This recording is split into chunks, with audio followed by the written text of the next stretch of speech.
Alors que les conflits opposant les forces armées de la République démocratique du Congo et la rébellion de l'AFC 123 dans la partie est de la République démocratique du Congo, il faut dire que la population continue à être endeuillée et la diplomatie régionale continue à s'accélérer. Le président de la RDC, Félix-Antoine Tshisekedi Tshilombo, s'est rendu en Angola, au Rwanda, en deux fois en une semaine.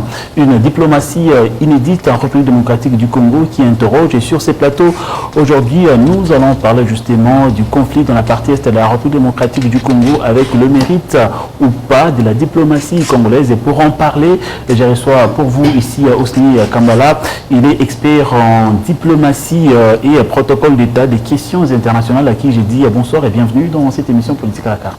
Bonsoir, M. Junior, pour l'invitation et surtout de la considération.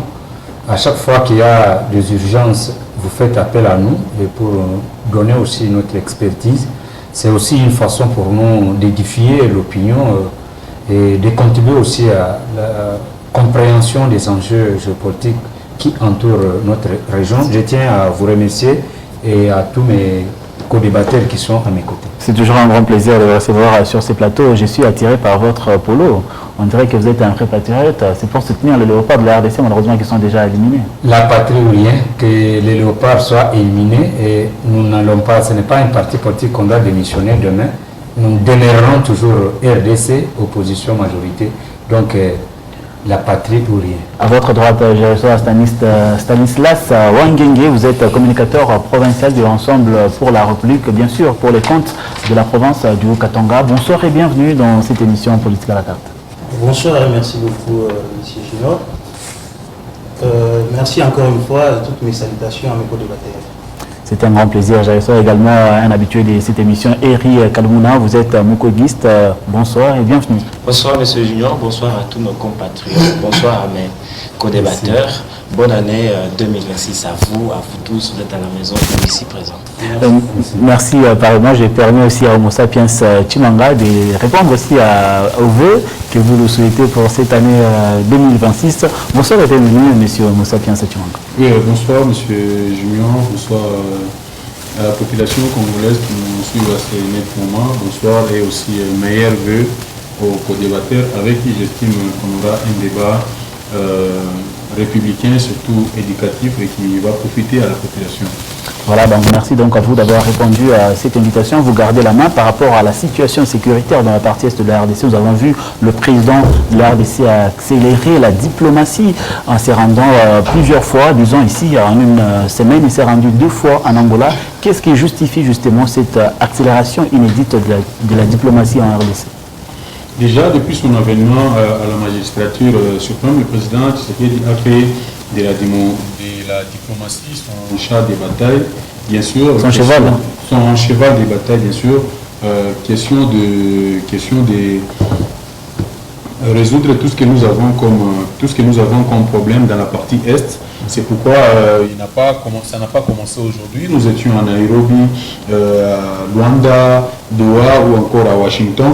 Et aujourd'hui, le président Tshisekedi, soucieux de sa population, soucieux de ce qui se passe dans la partie Est, est parti à Luanda, pas en tant que touriste, mais à la recherche des solutions par rapport à tout ce que nous avons actuellement comme problème en République démocratique du Congo. Et cette fois-là, c'est pour mettre tous les Congolais autour d'une même table, avec, en tant que garant de la nation et président de la République, il a manifesté cette volonté de mettre tous les Congolais, y compris ceux qui se sont déjà exilés, ceux qui ont fui les problèmes, ceux qui ont fui la justice au pays, ceux qui se sont rébellés contre le pays, ou soit encore les opposants qui sont au pays malgré certaines conditions.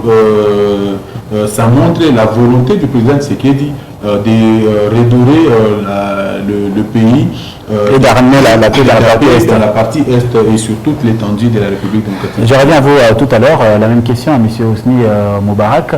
Comment interprétez-vous justement cette diplomatie aujourd'hui qui s'accélère davantage? On peut parler d'une urgence diplomatique ou un désespoir diplomatique qui s'est traduit actuellement. Merci beaucoup pour la question. D'emblée, il faut comprendre en diplomatie, aucun État ne s'intéresse à un autre État s'il ne trouve pas ses intérêts stratégiques ou vitaux. L'Angola, pourquoi l'Angola s'intéresse à la RDC? C'est parce que la RDC est en conflit avec tous les pays voisins qui nous entourent. Ça, il faut que les Congolais les sachent. Donc, nous sommes dans une zone rouge où l'Angola ne veut pas voir une RDC forte, debout, mais une RDC stable mais affaibli par le Rwanda. Et il ne veut pas aussi voir un Rwanda fort qui doit dominer toute la sous-région. Il essaye un peu de s'intéresser à la RDC pour ses intérêts d'abord stratégiques et sécuritaires au niveau de ses frontières. L'Angola n'intervient pas pour la paix, pour que les Congolais eux-mêmes puissent prendre leur destin en main.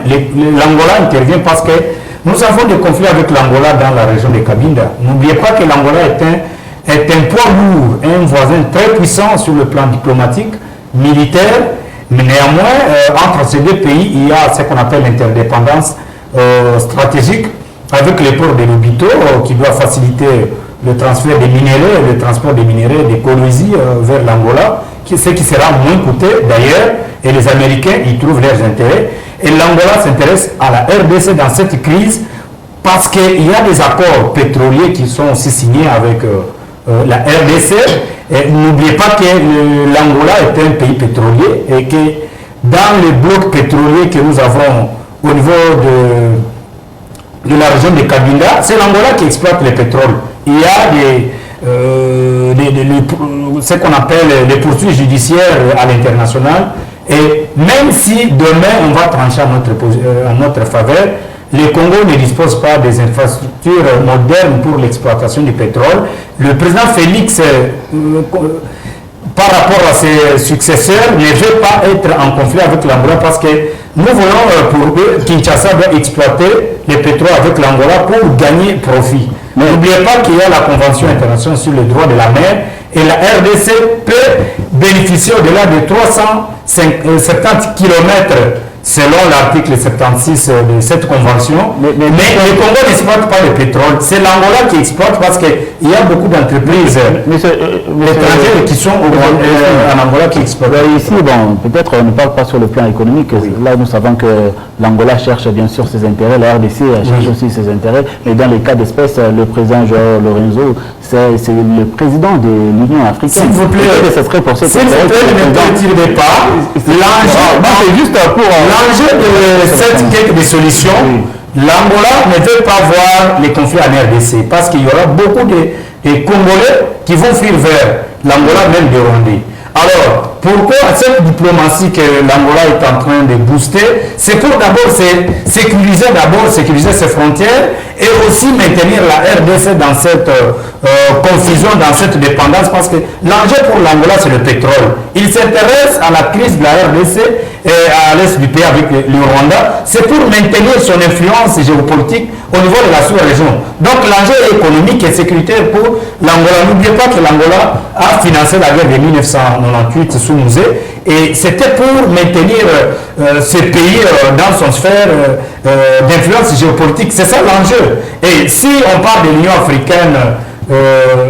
africaine se trouve où actuellement? L'Union africaine ne joue pas un rôle central dans les relations internationales. Si le président de la République va faire des tournées ou effectue des va-et-vient sur le plan diplomatique en Angola, c'est pour quand même garder les accords qui sont signés avec l'Angola par rapport à l'exploitation du pétrole. Nous ne pouvons pas dire que l'Angola cherche à éradiquer les conflits à l'est du pays sans d'abord nous les Congolais, sans l'armée congolaise ou les dirigeants congolais eux-mêmes. Donc c'est pour des raisons stratégiques, militaires et sécuritaires au niveau de ces frontières, pas pour les beaux yeux des Congolais que nous sommes. Merci. Nous parlons aussi bien évidemment de l'apport de l'Angola. Monsieur Eric Kalumuna, par rapport à cette situation, à ces voyages récurrents, quelle articulation avec le processus de Doha, tout comme le processus de Washington qui est encore en cours jusqu'ici? Je pense que le rideau sont maintenant en train de tomber et de manière implicite, le président de la République, Félix Tshisekedi, donne raison à l'opposition congolaise. Nous donne raison, nous qui lui avons plusieurs fois dit, sonné, alerté, il a il a détourné les regards. Maintenant là, les choses sont claires. Le régime est aux abois. Il faut chercher comment sauver. Comment il vous donne raison? Oui, parce que quand d'abord nous lui avons demandé, par exemple, de ne pas aller aux États-Unis, aller brader notre pays, aller vendre notre pays, nous lui avons dit que ça ne produirait rien. Non, il est allé. Aujourd'hui, on a signé l'accord du 4 décembre 2025, mais les villes sont en train de tomber, l'ennemi avance. Vous comprenez que c'est un échec cuisant, il n'y a pas à discuter. À Doha également, ça a accouché d'une souris. Nous, l'opposition, nous lui avons dit, je n'ai pas de l'opposition dans toute sa pluralité, nous lui avons dit de ne pas aller faire adhérer notre pays dans l'EAC et de ne pas les inviter. Nous lui avons dit que les solutions aux crises congolaises, les solutions ne doivent pas être importées. Les solutions seront congolaises et donc les dialogues nationaux. Bon, à un moment, il a refusé. Vous connaissez les extraits de sa parole. Et voilà, il pense que dans la sous-région, celui où l'État a mis à la RDC pour le moment, c'est l'Angola. Il pense que le président, l'homologue dans la sous-région qui peut encore l'écouter ou l'aider à résoudre les problèmes, c'est João Lourenço.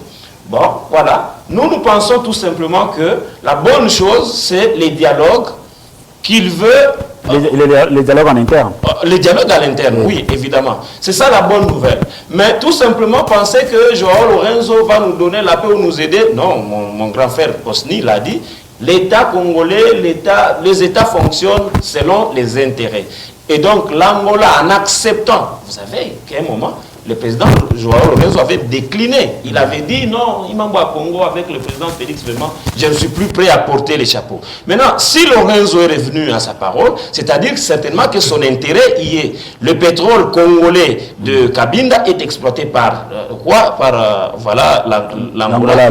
Et donc, si les intérêts, le président congolais Félix Tshisekedi accepte de donner aussi la part de l'Angola à l'Angola, l'Angola ne va pas refuser. Là c'est votre opinion. Je reviens à vous tout à l'heure, si vous permettez, pour vous donner aussi la parole à M. Stanislas Ouangenge par rapport justement à cette diplomatie.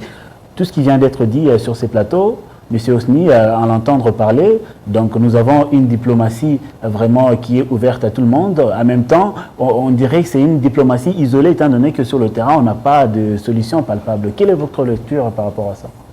En tout cas, merci beaucoup vraiment, monsieur le journaliste. Vous savez, je reviens d'abord à une phrase que mon co-débatteur Homo sapiens a énumérée ici. Homo sapiens Chimanga. Exactement, que le président Tshilombo ne s'était pas rendu au Rwanda dans le cadre du tourisme. Je vais lui dire une chose. Je pense, avant que le président de la République puisse aller signer les accords à Doha, à Washington, ça et là, il avait commencé en Angola. À la veille où le président angolais leur avait fixé rendez-vous de se revoir en Angola, avec les M23, lui, M. Tshilombo, a contourné son homologue angolais pour aller se retrouver avec les Kagame au Qatar. Et après Qatar, ils ont fait Washington et puis ils sont encore revenus en Angola. Là, je donne raison à un musicien qui avait chanté Bako Kende Bako Zonga. Là, il est rentré.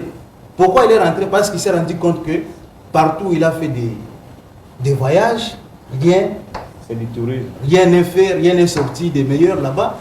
Et il a accepté encore de revenir vers l'Orient. Rien n'est fait, mais quand même, il y a le retrait de la rébellion 23 d'Ouvira. Et ça se fait progressivement. C'est vous qui m'informez. Moi, je ne suis pas informé. Mais il y a les États-Unis qui ont tapé les poings sur la table pour demander à la rébellion de se retirer. Le président américain a dit, pour lui, il a déjà mis fin à cette guerre entre la RDC et le Rwanda. C'est ce que lui-même a déclaré. Depuis longtemps. Mais aujourd'hui, je vous demande, qui contrôle Ouvira, qui contrôle Bukavu, qui contrôle Goma, si la guerre est déjà finie? Moi, je pense que la vraie diplomatie doit être menée à l'interne. C'est-à-dire, tous les Congolais doivent se mettre sur une même table et discuter. Autant l'orgueil. Du fait qu'on est en train de prolonger les histoires, c'est pour cela qu'il y a des événements qui arrivent et qui nous mettent encore en difficulté. C'est depuis longtemps que nous, en tant qu'opposition Ensemble pour la République, que le président Moïse avait dit au président de la République que nous devons aller au dialogue. La situation actuelle qui traverse notre pays exige un dialogue sincère et inclusif. La CENCO et l'SCC ont mené cette démarche, mais le président de la République les a traités des politiciens en soutane. Nous-mêmes, nous avons été d'une opposition des pétés des Zala. Pourquoi? Parce que nous avons vu ce que lui compte faire aujourd'hui. C'est le dialogue national. La démarche qu'entreprend le président de la République, nous sommes pour et nous encourageons car notre position en tant qu'ensemble pour la République, c'est le dialogue inclusif tel qu'est initié par la CENCO et l'SCC. Mais nous voulons que ce dialogue-là soit un vrai dialogue, que ce ne soit pas un dialogue de mascarade, un dialogue qui va profiter à un groupe de gens pour flouer encore la situation davantage.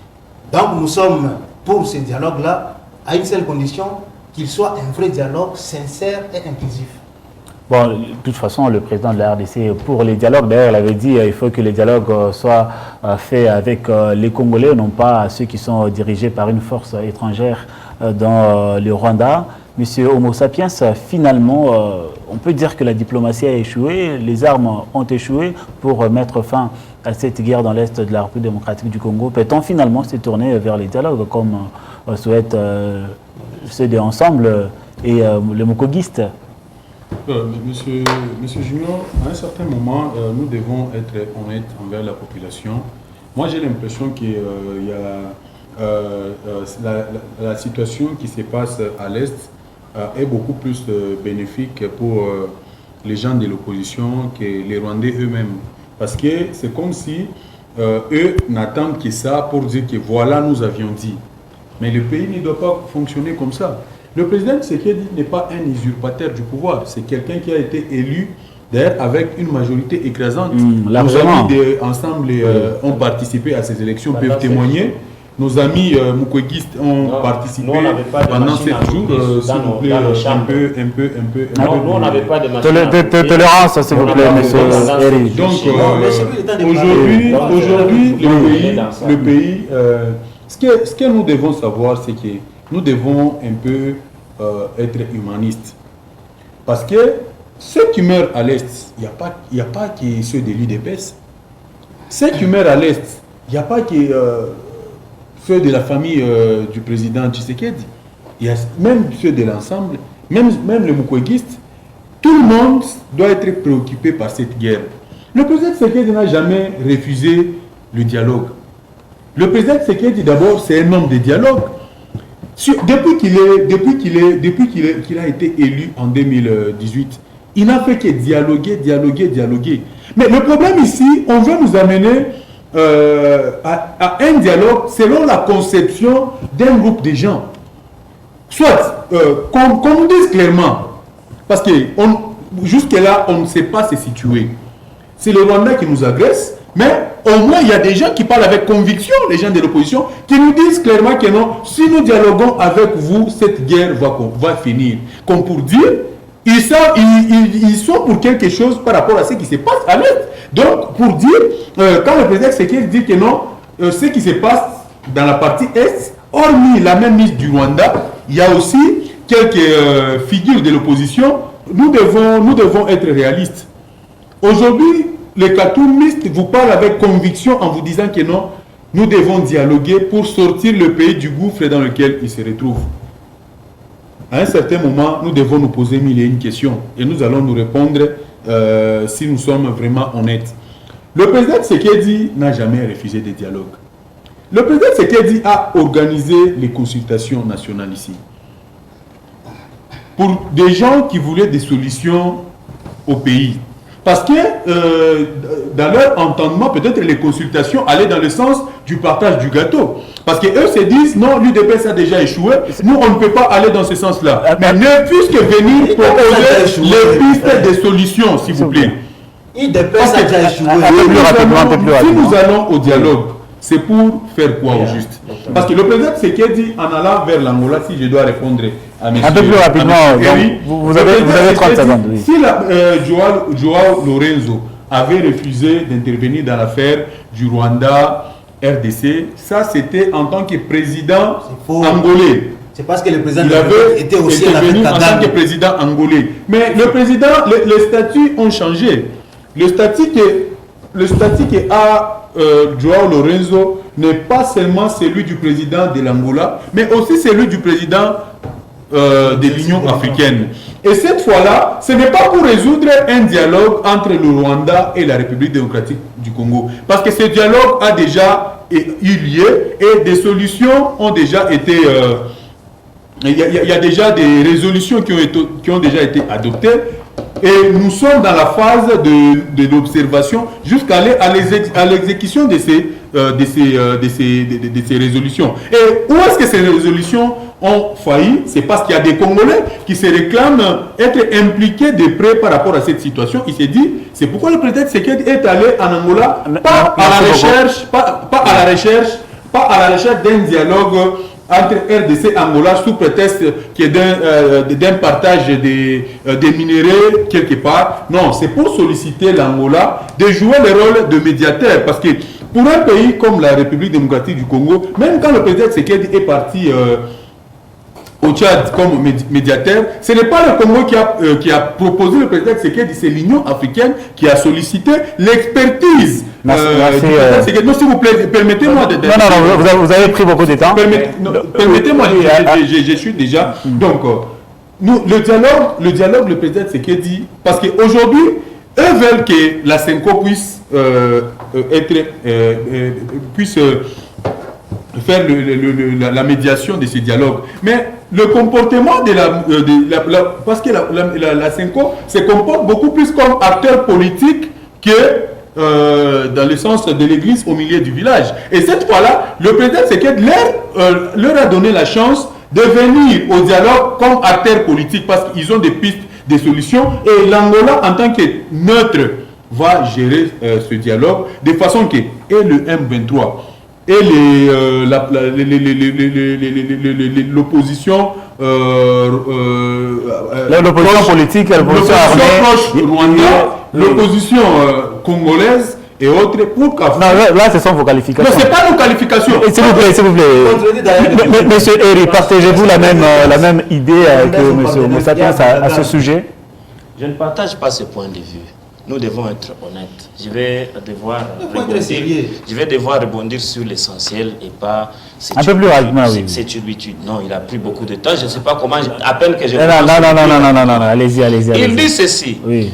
C'est le Rwanda qui nous agresse, mais pourquoi un dialogue avec les Congolais?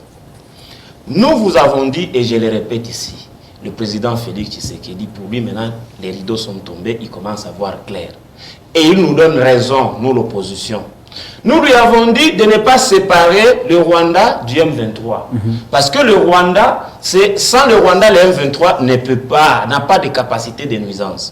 Le Rwanda, pour nous, Mukwegistes, pour le docteur Denis Mukwege et pour beaucoup, le Rwanda égale M23, le M23 égale Rwanda. C'est vous qui avez séparé ces deux concepts. Les uns à Washington et les autres à Doha. C'est vous. C'est vous qui nous aviez dit sur le compte officiel de la présidence qu'il ne faut pas avoir un discours, c'est pas dégradant, contre les M23. C'est vous.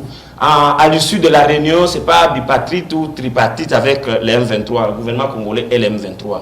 C'est vous qui êtes en négociation avec vous. Si vous savez que les M23 c'est les Rwanda, c'est-à-dire que vous négociez avec les Rwanda et vous négociez directement avec les M23. Vous êtes dans quoi? Vous êtes mis dans l'imbroglio, dans une confusion.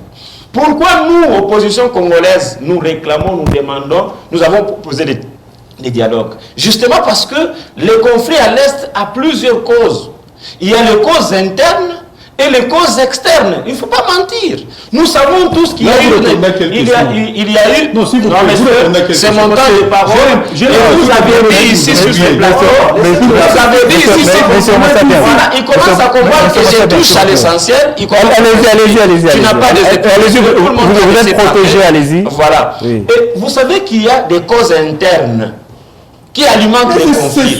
Des frustrations, par exemple. Est-ce que vous pouvez me protéger sur le biais du président? Non,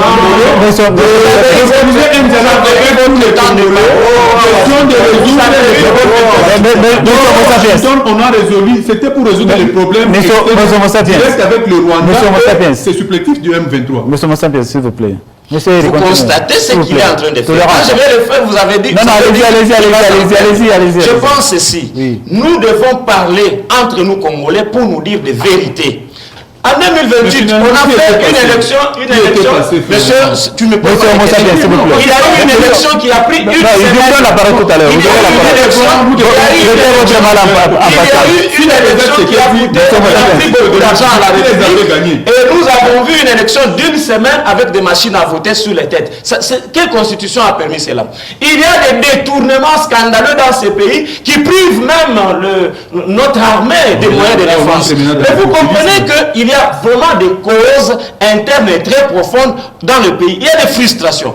Quelqu'un se dit, moi je suis marginalisé. Un langage peut-être, comment on appelle, les langages haineux ou tribal, tout cela. Pour tout cela, nous devons avoir un dialogue à l'interne. Mais sur aussi le plan international, les conflits ont aussi des causes internationales. Et là, le docteur Denis Mukwege propose, parce que la guerre a aussi une thématique ou un angle économique. Toutes les puissances ont les yeux rivés sur la République démocratique du Congo. Mais c'est pourquoi ça ne suffit pas seulement de venir aux États-Unis. Nous ne sommes pas dans un monde unipolaire. Nous ne sommes pas dans un monde unipolaire. La Chine, la France, les pays peuvent aussi et soutenir même nos ennemis. C'est pourquoi il faut aller à une conférence internationale sur la paix. Moi, je l'ai entendu beaucoup dire. Il s'est étiré beaucoup en longueur, mais je ne sais pas quand mon temps de parole arrive, pourquoi vous ne voulez pas me protéger? Finissez plus rapidement. Nous sommes dans une même barquette, les Congo. Opposition, majorité, société civile. Nous avons un problème des vagues. Et nous, on a proposé, Katumbi a proposé, Mukwege et tous les autres opposants, Delis et Sanga, vous nous insultez. Ok. Et après, quand ça commence à chavirer, l'ennemi est presque vers les Katanga. Vous dites maintenant, vous commencez à aller vous empresser vers Joao Lorenzo. C'est pourquoi nous on dit, vous nous donnez raison. Et comme vous nous donnez raison, nous devons maintenant exiger de vous la vérité, l'inclusion, la sincérité. Nous devons exiger de vous, laisser les versatilités. On connaît notre adversaire politique, Félix Antoine Tshisekedi Tshilombo. Il ne respecte pas des engagements. Et voyez maintenant aujourd'hui, à l'issue de ces visites intempestives en Angola, le porte-parole du gouvernement Patrick Mouya commence à fixer les contours du dialogue. S'il vous plaît, monsieur Patrick Mouya, ne confondez pas les consultations que vous avez eues à organiser et le dialogue national que nous sommes en train d'exiger. Ce n'est pas à vous, comme ministre du gouvernement, de nous dire comment nous serons habillés le jour du dialogue en soi. C'est-à-dire que nous connaissons le président Félix, il peut nous jongler, et organiser quelque chose. Ça nous disons faux, le dialogue doit être inclusif, on est sincère et nous allons nous dire la vérité et le peuple va retrouver la paix. Merci beaucoup. Ne soyez pas agité, monsieur. Merci beaucoup, monsieur. Pour votre compte aujourd'hui. Monsieur Eri, merci beaucoup. Monsieur Stanislas, par rapport à cette question, aujourd'hui, certes, vous prônez les dialogues, mais faire les dialogues avec les gens qui ont eu, à un moment donné, à tuer des Congolais, à massacrer la population congolaise, soutenue par le Rwanda, bien sûr, comme nous pouvons bien le voir avec certaines preuves, notamment de l'ONU. Pensez-vous que c'est nécessaire de ramener tous ces gens-là autour d'une table? Peut-on arriver à une solution durable, même si aujourd'hui on parvient à dialoguer en interne, parce que les dialogues, ce n'est pas aujourd'hui que ça a commencé en RDC? En tout cas, merci beaucoup. Vous savez, ici, tout d'abord, je salue le mémoire de nos compatriotes qui nous ont déjà laissés à l'est du pays. Vous savez, les dialogues... La récupération politique. Vous savez, les dialogues... Pas la récupération politique. Non, allez-y, vous savez, les dialogues que nous voulons, ça va épargner aussi beaucoup de choses. Et beaucoup de vies humaines. Il vaudrait mieux de protéger les gens qui sont encore vivants que de continuer à pleurer sur les morts. Vous savez, aujourd'hui, tout ce qui est arrivé dans notre pays, l'unique responsable de tout ça, c'est le président de la République. Il est obligé.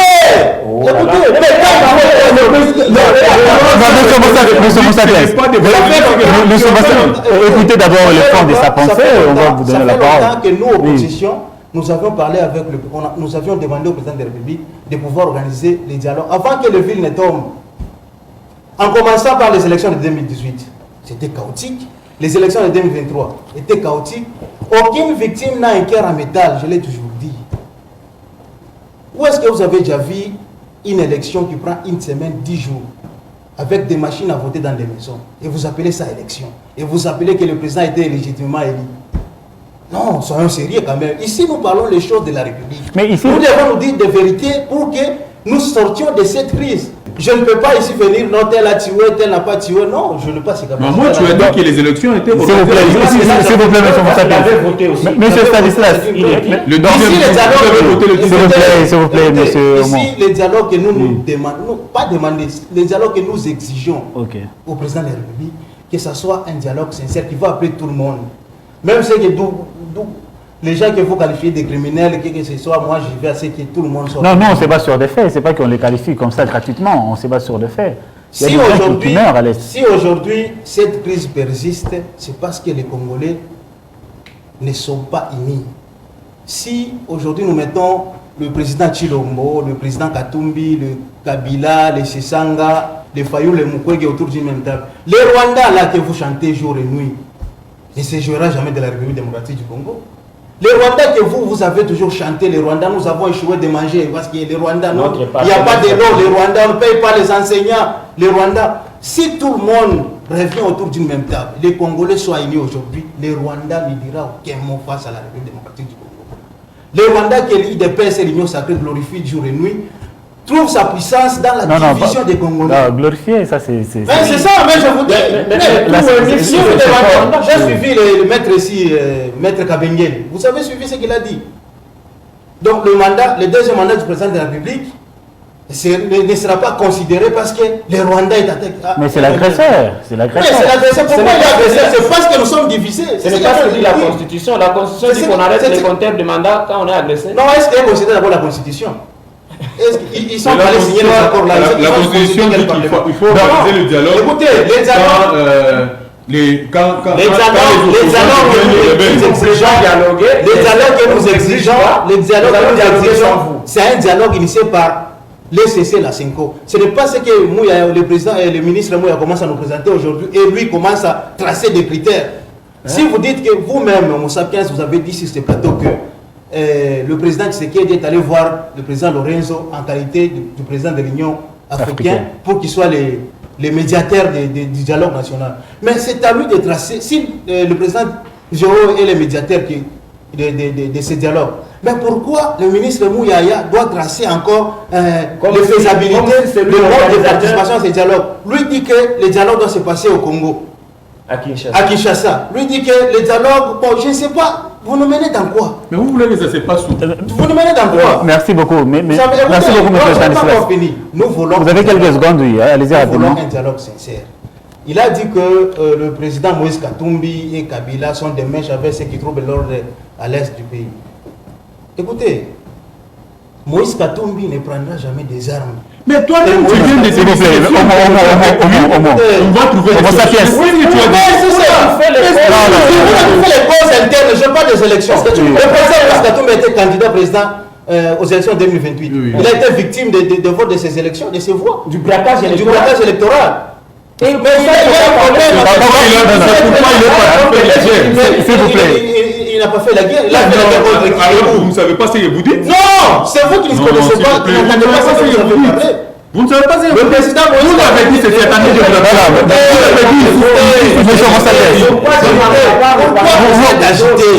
dans 2 secondes, je vous donne la parole, vous allez parler. Le président Moïse Katumbi, un peu plus rapidement. Le président Moïse Katumbi a été victime des élections de 2023. Et consciemment, vous reconnaissez que c'est lui qui a gagné les élections. Malgré que les élections ont été organisées pendant 8 jours. Et en guise de cela, les Congolais doivent se mettre autour d'une même table pour parler un même langage. Pourvu qu'il y ait les élections prochaines, qu'il n'y ait pas cette aventure qu'il y a eu aux élections de 2023. C'est dans ça que je suis en train de parler. Ne qualifiez pas le président Moïse qu'il a. Vous l'avez déjà. Merci beaucoup, M. Stanislas. Merci beaucoup, M. Stanislas. Quand vous n'avez pas la parole, soyez apaisés. Merci beaucoup, M. Moussapien. Je vous donne la parole tout à l'heure. Monsieur aussi Moubarak. Ici, jusque-là, même en Zambie actuellement, il y a cette conférence qui se tient avec la CRGL pour trouver des solutions par rapport à la situation sécuritaire pour la RDC.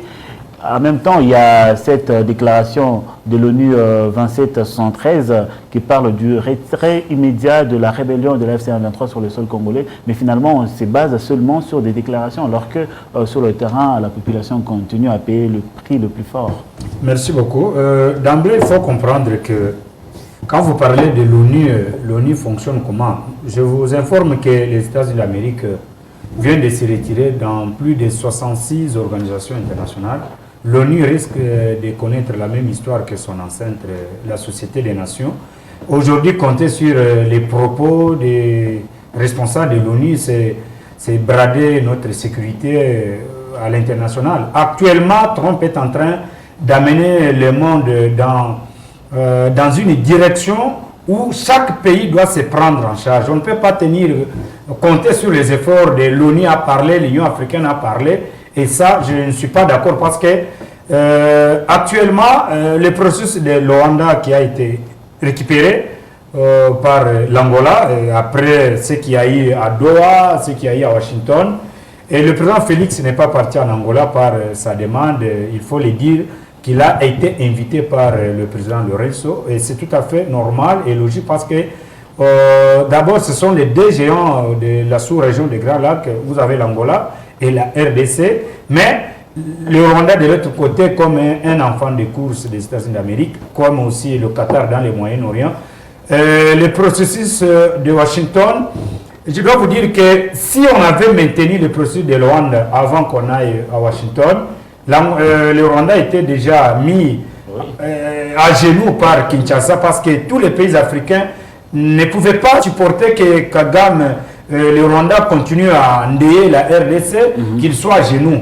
Mais c'est Washington qui a eu à sauver le Rwanda, sauver Kagame pour amener les deux pays vers Washington pour négocier, et c'était une façon pour eux de protéger les intérêts stratégiques des États-Unis d'Amérique au Rwanda. Je vous rappelle qu'en 2025 seulement, vous avez au moins 129,7 millions de dollars qui sont investis ou qui sont considérés comme l'aide au développement des États-Unis d'Amérique vers le Rwanda. Mais c'est gigantesque.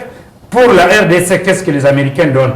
Actuellement, vous avez la MINUAR qui n'existe plus encore au Rwanda. Nous avons ici la MONUSCO qui traite les questions sécuritaires. N'oubliez pas qu'en relation internationale, les questions sécuritaires relèvent de la puissance de la souveraineté nationale. On ne peut pas traiter les questions sécuritaires en mélangeant ou en associant la MONUSCO. Au Rwanda, il n'y a plus encore la MINUAR. Après l'échec de la MINUAR en 1994, le Rwanda où l'ONU a modifié les objectifs. Il y a plus de 20 organisations ou agents des Nations Unies qui contribuent au développement du Rwanda actuellement, qui sont là pour la reconstruction du Rwanda parce que les grandes puissances ont une dette morale vis-à-vis du Rwanda. Mais pour la RDC, on nous met dans une situation où les grandes puissances ont des intérêts stratégiques ici, et maintenant, effectivement, pour Trump, il dit, moi j'ai déjà mis fin à la guerre. Non, ça c'est de l'hypocrisie de la diplomatie américaine. Si la situation est revenue vers l'Angola, c'est parce que l'Union africaine, qui n'avait pas compris que le monde ne fonctionne pas seulement en croisant les bras pour dire que nous sommes une organisation internationale, mais l'Union africaine, en prenant encore les choses en main, qu'est-ce que l'Union africaine a comme pouvoir sur les États membres? C'est ça la grande question. Parce que l'Union africaine n'a pas un pouvoir supranational sur les États. Ils savent que le Rwanda a des troupes au sein de l'Union africaine. Quel est le pays africain qui peut sanctionner le Rwanda? S'il vous plaît, un peu plus rapidement en cours de s'il vous plaît, moi je vous parle comme expert en la matière. Ni l'Union africaine, ni les Nations Unies, aucun pays ou aucune de ces organisations n'a sanctionné le Rwanda. Et ils savent que le Rwanda a des troupes aux Nations Unies. Dans les casques bleus, il a des troupes à l'Union africaine. Et l'Union africaine peut sanctionner le Rwanda sur base de quel pouvoir qu'il a. Donc moi je pense qu'actuellement la RDC doit comprendre, nous sommes dans ce qu'on appelle la diplomatie multilatérale. Mais les objectifs de notre politique étrangère, l'ouverture au monde, le bon voisinage, à un moment, il faut redéfinir ces objectifs de notre politique étrangère. Parce que nous avons été solidaires avec tous les pays voisins, mais les pays voisins ont profité de notre solidarité. Et voilà, aujourd'hui, nous sommes envahis par tous les États. Et je répète mes mots que l'Angola ne se soucie pas de la RDC pour que la RDC soit plus puissante. D'où l'importance du dialogue national. Non, et moi, je ne suis pas porte-parole du gouvernement pour dire, bon, voilà, le dialogue national doit être... Mais le dialogue, le Congo, c'est un pays qui a quand même de l'expérience en matière de dialogue. Mais n'oubliez pas qu'il y a aussi des ramifications étrangères ou régionales. Chaque pays qui veut qu'il ait un dialogue, il a aussi ses intérêts. N'oubliez pas qu'on est allé de 1+4 et l'Ouganda, le Rwanda, l'Afrique du Sud, tous les pays, l'Angola même, tous les pays, chacun avait son agenda économique. N'oubliez pas que le poids que le président de la République actuelle est en train de subir actuellement, c'est un poids historique. Ce sont les Américains les compagnies américaines qui ont amené Kagame au pouvoir. Ce sont les Américains et les Rwandais et les Ougandais qui ont amené Laurent Désiré Kabila au pouvoir. Et ils savent que Félix ne vient pas d'une puissance étrangère. Ça, on doit être sérieux et faire comprendre que c'est quelqu'un qui n'a pas de ramifications régionales ou internationales. Maintenant, ils savent, mais quel est notre interlocuteur? Merci beaucoup, monsieur. Oui, bon, merci beaucoup, monsieur Ossé Kamara. Monsieur Homo Sapiens, finalement, il y a cette hypocrisie, voulais dire, sur le plan international. D'une part, il y a les États-Unis qui semblent financer ou soutenir le Rwanda dans l'obscurité, si on doit le dire comme ça. Il y a certaines organisations internationales jusqu'ici qui semblent, avec leurs résolutions, qui ne semblent pas apporter quelque chose sur le terrain. Les dialogues aujourd'hui qui ne semblent pas vraiment être mis sur la table jusqu'ici pour ce qui est de la majorité au pouvoir. Pensez-vous finalement vers où devons-nous nous tourner pour apporter la paix? Sommes-nous pessimistes comme l'a si bien montré M. Hosni Moubarak? Oui, M. Junior, moi personnellement je suis très déçu du comportement de nos compatriotes parce qu'à un certain moment, on ne doit pas se prendre le luxe de tout dire sur des histoires peut-être qu'on ne maîtrise pas. Parce que quand on traite le président Tshisekedi, ce qui est sûr, s'il faut parler de l'hypocrisie, que ce soit sur le plan national et sur le plan international, ça existe. Mais au moins, l'hypocrisie ne fait pas le poids face aux intérêts. Vous voyez? Parce qu'aujourd'hui, le monde géopolitique joue aussi dans le sens des intérêts. Et la RDC est une solution à beaucoup de problèmes sur le plan mondial, que ce soit sur le plan, voulais-je dire, technologique, que ce soit sur le plan militaire, que sur le plan énergétique. La plus grande solution de tous ces problèmes se trouve en République démocratique du Congo. Et à M. Stanis ou encore à M. Eri, il faut que vous mettez dans la tête que non, pendant que vous êtes encore dans la théorie, le président Tshisekedi est dans la pratique. C'est la personne la mieux informée de tout ce qui se passe en République démocratique du Congo. Nous devons être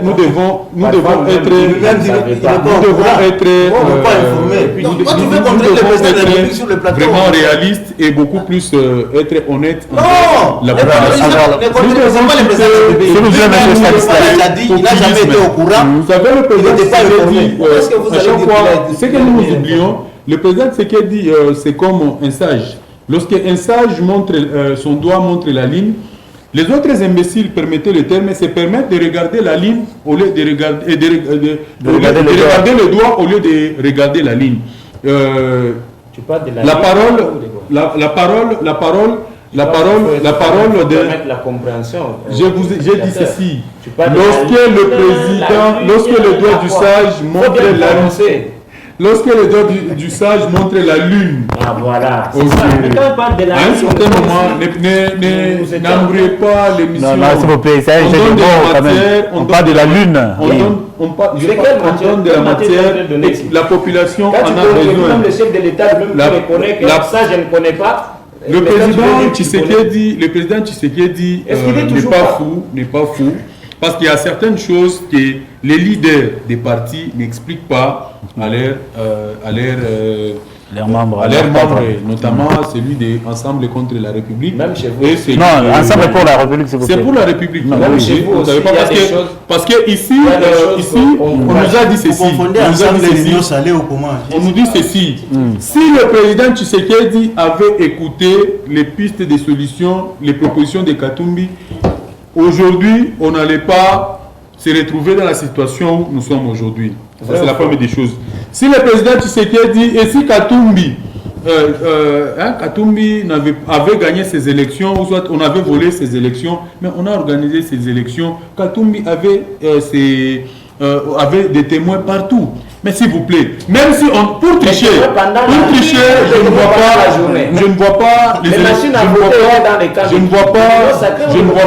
ne vois pas comment on doit remettre en cause les millions de dollars qui sont partis pour l'organisation de ces élections parce qu'on n'a pas été élu. Mais pourquoi il y a des députés d'ensemble au niveau de nos institutions? Pourquoi on n'a pas dit que non, l'UDPS a triché pour que... Pourquoi? S'il vous plaît, Je pense que les dialogues n'ont pas commencé. Les dialogues n'ont pas commencé aujourd'hui, tout comme cette guerre de l'Est n'a pas commencé aujourd'hui. Ne me dites pas que en 2012, on avait fini la guerre à l'Est parce qu'on avait organisé un dialogue au niveau national. Non. À un certain moment, nous devons... Mais en 2012, on avait... S'il vous plaît, s'il vous plaît. Vous voulez enlever l'émission? Pendant les temps. Alors, aujourd'hui, pendant que vous voulez embrouiller les pistes, pendant que vous voulez... Aujourd'hui, quoi? On a besoin de vous. Adressez-vous au milieu des Congolais qui vous suivent. Ce que les gens oublient, c'est qu'à un certain moment, tôt ou tard, ceux qui sont à l'opposition, si Dieu leur prêtait vie, un jour, ils peuvent aussi se retrouver Nous allons changer au pouvoir. Avec le docteur Denis. À l'allure où ils vont les choses, à l'allure où les choses vont, voulais-je dire. Donc, vous voulez qu'on crée un cycle dans lequel, quand vous êtes au pouvoir, nous, on va chercher les armes en vous obligeant toujours le dialogue afin qu'on se retrouve tous dans les institutions. Et après ça, ça sera une routine, on ne va jamais trouver une solution. Moi, j'aimerais vous demander, s'il vous plaît, si vous avez pitié, si vous compatissez avec ceux qui meurent à l'Est, parce que je sais, à vous entendre parler, j'ai compris une chose, vous y êtes pour quelque chose. Parce que vous ne pouvez pas promettre des solutions aux problèmes que vous ne connaissez pas. Parce que quand vous dites que non, si nous parlons des problèmes de profonds, si nous parlons des élections que Katumbi n'a pas gagnées, nous allons finir le problème de l'Est. Aujourd'hui, ici, vous avez parlé de la résolution.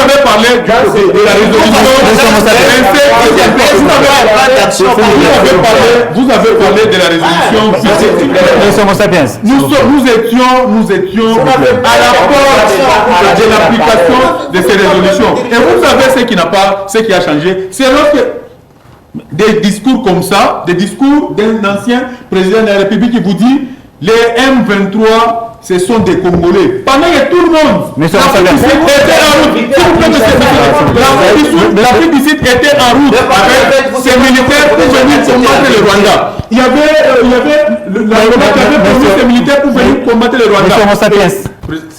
Je donne la parole à chacun de vous selon son timing. Je vous ai donné suffisamment de temps. D'ailleurs, vous êtes le premier à parler beaucoup sur ce plateau depuis le début. C'est donc non, c'est un mauvais constat. Non. La population, vous êtes en train de nous suivre. Vous allez voir vos minutes. Vous allez voir vos... La population peut s'exprimer pour dire combien je suis victime sur ces plateaux. S'il vous plaît, il ne faut pas vous victimiser. Nous sommes déjà victimes de l'agression. Et on a un problème de temps encore derrière le temps. Tout ce que je vous demande, c'est être calme, laisser M. Eri terminer et puis on va donner la parole à tout le monde afin de finir la mission. J'étais en train de dire que un peu plus rapidement a déjà été agressé plusieurs fois. Et la première fois, la plus ancienne, j'ai vu l'AFDEL venir, accompagné toujours par les mêmes Rwandais et l'Ouganda. Mais le IDPS parti congolais, politiques congolais, avaient soutenu, appuyé. Et pour preuve, même les gouverneurs qu'on était en train de nommer dans les provinces, la plupart étaient de l'UDPS. Je peux citer M. Chadari, qui était encore à l'UDPS, qu'on avait nommé en son temps gouverneur de Maniema. Vous comprenez aujourd'hui que si l'UDPS doit nous dire que c'est l'opposition qui soutient, c'est faux, c'est un faux fuyant, c'est un faux argument. Comment on peut nous dire que le régime politique qui a invité les M23 à Kinshasa pendant 14 mois, logés, bien payés dans un hôtel 5 étoiles, aujourd'hui c'est ce même gouvernement qui commence à dire que c'est l'opposition qui les aurait peut-être entretenus ou comment? Ça c'est de l'irresponsabilité. Si nous avons besoin de la paix, nous Congolais, cultivons l'unité, cultivons la cohésion, cultivons la richesse effrénée de la paix dans la sincérité. Non, vous avez besoin aujourd'hui, vous avez maintenant pitié de la population de l'Est. S'il vous plaît. En 2022, je pense, en juin 2022, quand le M23 refont surface, Vital Kamerhe, qui est l'un des membres de l'Union Sacrée, il avait proposé qu'on puisse négocier avec ces gens-là à temps, avant qu'ils ne tuent pas, avant qu'ils n'aient tué beaucoup de gens. Vous l'avez écouté? Mais maintenant, aujourd'hui, parce qu'ils sont à la porte du coffre du Congo, ils sont à la porte de la grande province minière du Congo, c'est-à-dire les grands Katanga, vous comprenez que si on prend les Katanga, bon, le film était échappé à la Lungula, et maintenant vous commencez à vous précipiter, vous allez régulièrement à Luanda. Je vais dire ceci. Nous avons de bonnes raisons pour que les Congolais se mettent ensemble pour freiner l'ennemi. Il tue toutes les tendances politiques, que tu sois de l'Union Sacrée, de l'UDPS, de Mukwege, il te tue, il te ramasse. Maintenant, vous qui êtes au pouvoir, vous devez comprendre que la RDC ne vous appartient pas seulement à vous. Parce que quand vous parlez de tuer, quand vous parlez de Nanga, quand vous parlez des autres, oui, mais il n'y a pas un camp de blanc contre un camp de noirs. Moi, je pense que nous devons aimer notre pays et ne pas toujours rejeter. Parce que que ce soit Joseph Kabila, que ce soit Corneille Nangaa, que ce soit Félix Tshisekedi, tous sont impliqués dans le problème, tous sont impliqués dans l'affaire. Et maintenant, pour sauver le pays, nous n'allons pas les leur abandonner, nous n'allons pas abandonner le pays et commencer à voir comment on va nous tuer tour à tour. Non, nous devons nous lever et exiger les dialogues. Les élections ne vont pas s'arrêter avec le président Félix Tshisekedi, c'est-à-dire en 2023. On doit encore avoir un cycle. Mais maintenant, comment nous allons aux élections sans nous organiser? Sans parler de la composition, cette fois-ci, qu'il ne puisse pas y avoir ce que nous avons vécu dans les années précédentes. On doit dialoguer. La Cour constitutionnelle, comment elle va être composée? Avec une Cour constitutionnelle politisée, on ne peut pas accepter d'aller au dialogue. Voilà les raisons. Et puis, pitié des Congolais aujourd'hui, je pense que si réellement vous, Union Sacrée, le président Félix, UDPS, vous aviez vraiment pitié des Congolais, vous devriez écouter les proposition du docteur Denis Mukwege depuis très longtemps, qui est en train d'exiger les retraits inconditionnels de Rwandais, des militaires rwandais, qui exigent des dialogues et qui demandent qu'il y ait une conférence internationale sur la paix en RDC. Dialogue, oui, mais quand? C'est le moment, le plus vite possible. C'est quelque chose qui est vraiment en urgence. Les gens sont en train de mourir. Parce que les gens meurent chaque jour, comme le débatteur l'a dit. Ici, je voulais d'abord interpeller mon frère ici, Homo Sapiens, qui a dit que le président de la République est la personne la mieux informée du pays. Mais ayons quand même des raisons du président de la République. Vous ne pouvez pas contredire une grande personne comme ça. Lui-même l'a dit quand on avait posé une question à l'une des chaînes de télévision. Non, s'il vous plaît, M. Stalin. Non, écoutez, je suis en train de partir. Il a dit, je ne suis pas au courant, je n'ai pas été informé. Comment il peut contredire notre chef de l'État comme ça? Non, soyons quand même sérieux. Ici, nous parlons du dialogue. J'insiste encore, Ensemble pour la République garde sa position, celle du dialogue initié par la CENCO et le CC. Et le dialogue que nous exigeons, c'est un dialogue qui est imminent et urgent. On n'a plus de temps à perdre parce que le 1-23, aujourd'hui, on ne sait pas qui contrôle Uvira. On ne sait pas. C'est le 1-23, c'est notre armée, c'est l'armée étrangère, c'est une zone tampon. On ne sait pas la position d'Uvira. D'où il nous faut un dialogue en urgence. Et ce dialogue-là demande la participation de tout le monde. La participation de tout le monde. L'Union Sacrée plutôt n'a pas qualité de choisir qui peut participer au dialogue ou pas. Non, c'est un problème, c'est une affaire qui engage tous les Congolais. Si réellement le président de la République M. Chilombo a besoin de sortir le pays dans cette crise. Il doit appeler tout le monde dans l'urgence. Et ce n'est pas d'imposer le lieu et l'endroit. Non, quand ils disent que le dialogue doit se tenir à Kinshasa. De l'autre côté, déjà, il y a des gens qui disent que Goma aussi, c'est déjà le Congo. Le dialogue peut se tenir déjà aussi à Goma. Vous voyez qu'il y a déjà des Merci beaucoup. Merci. Ça risque de nuire encore au dialogue inclusif que nous voulons. Merci moi, je souhaiterais à ce qu'on laisse l'initiative, qu'on laisse le médiateur lui-même tracer les champs du dialogue. Il ne faut pas embrouiller. Le dialogue est comme une zone neutre. Le dialogue n'appartient pas au gouvernement, à l'opposition ou à qui que ce soit. Et l'Angola n'est pas neutre. Écoutez, c'est ce que je veux dire. Comme l'Angola, c'est une zone neutre pour organiser le dialogue, laissez-lui cet temps-là de vous orienter. Il ne faut pas vous parler une chose en Angola, vous revenez ici, vous donnez la parole au ministre de la Communication, c'est lui maintenant qui commence à nous dire là où sera le dialogue qui va participer. Non, ce n'est pas ça le dialogue. Ça sera moi, c'est pas la continuité de l'Union sacrée, de l'Union sacrée. Il confond consultation et dialogue national. Monsieur Osni Mobarak, un peu plus rapidement pour finir. Oui.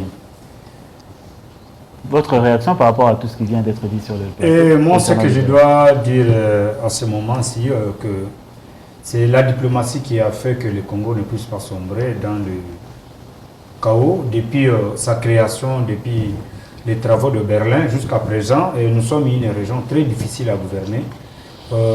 Les grandes puissances, les multinationales, les Congolais qui comprennent que le Congo ne doit pas être un pays où pour trouver une solution, il faut seulement qu'il y ait des médiateurs de gauche à droite, parce que vous savez que dans ce dialogue, on ne va pas aller dialogue parce que la population ne sera pas là, on va appeler seulement les acteurs. Et la société civile sera invitée.